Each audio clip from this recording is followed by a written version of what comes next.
ជាកម្លាំងចិត្តក្នុងជីវិតខ្ញុំ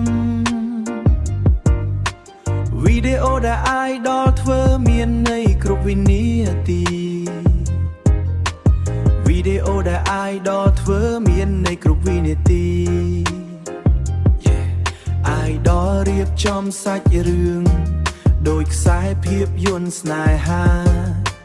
ខ្ញុំចូលចិត្តអង្គុយមើល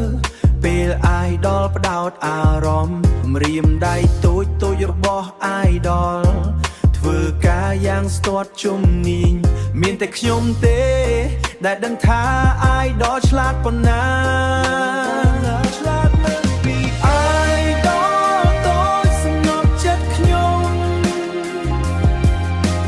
នាងស្អាតឆ្លាតពូកែណាគ្រាន់តែឃើញស្នាដៃ idol ខ្ញុំមានមោទនភាព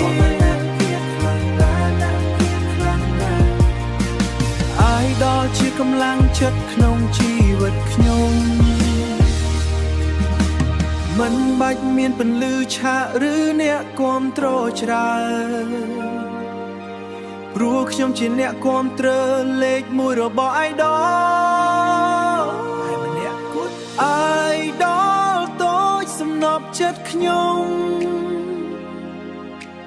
នាងស្អាតឆ្លាតពូកែណា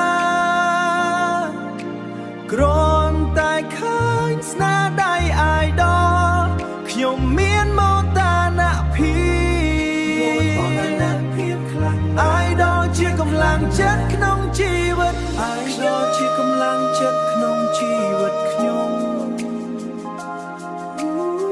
idol តូចរបស់ខ្ញុំនាងពូកែណាសំណប់ចិត្តខ្ញុំ